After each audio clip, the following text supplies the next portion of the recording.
Greetings to all of you. You're in the Beat Sessions. I'm your host, Mitchell Weary. We are looking at the new album from Nick Jonas entitled Spaceman, which he released on March 12th.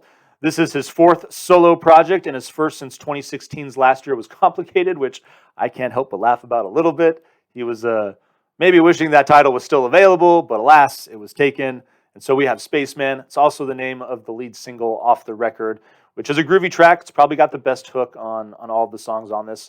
It's got this nice R&B feel to it. This whole record's pretty mellow, which is why I dig it. Very easy to listen to, which is its biggest strength and its weakness. So we're going to get into that right now.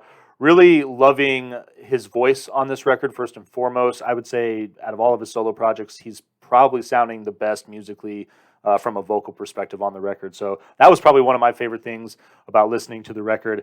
Music is great, backing it up too. He's seeking inspiration from 80s artists like Steve Winwood, Peter Gabriel, Phil Collins. So think of kind of that like Genesis sound. You know, definitely has a little bit of saxophone. Tracks like This Is Heaven is a really good example of incorporating some of that. One of the strengths of this record is that, you know, each of the songs really does have its own fun identity. You know, he calls out those three artists, but the song Delicious, definitely you hear a Prince vibe in that track. It's super funky, a lot of fun to listen to. If I Fall sounds, the verses sound like I'm on Fire by Springsteen, and then the chorus gets really just nice and groovy. So I really like the way that song is built and the way it moves back and forth between those two sounds. The song Deeper Love, they actually give writing credit for the track I Want to Know What Love Is, and you'll hear it when he does the chorus. So there's a lot of 80s influence here. It's pretty cool. Contemporary stuff too. I mean, I definitely hear, especially in the song Heights, it reminds me a little bit of the Postal Service. Really super mellow though. Think of like Beat Connection and Thievery Corporation as well as far as the mellow but still groovy element of this record.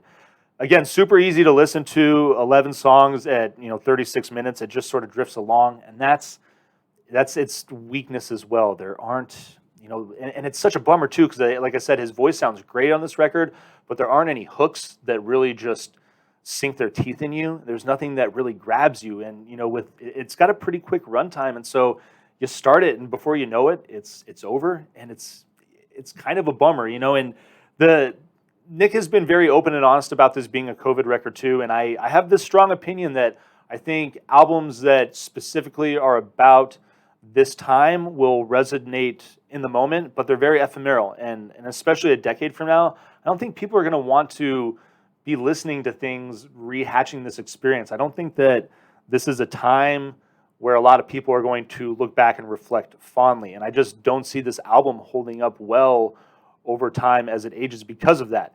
That and the fact that it doesn't have any strong hooks. Again, Deeper Love and Spaceman. I would say personally, If I Fall, again, that Springsteen sounding track is probably my favorite. He's working with producer Greg Kurstin on this record, who is definitely just a machine as far as producing hits. Worked with Adele and Beck amongst others. Recently with the Foo Fighters, and that was another album where I liked what was going on, and I love what's going on, what Nick is doing here, but I just don't think that any of the songs are catchy enough.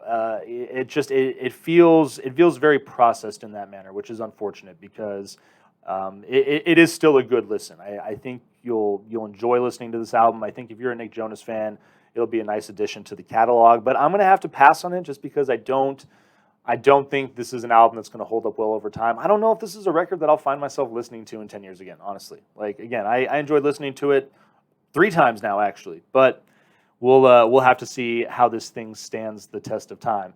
But in the meantime, I hope you find this review helpful. Please like this video, subscribe to my channel, and we'll see you next time on the Beat Sessions.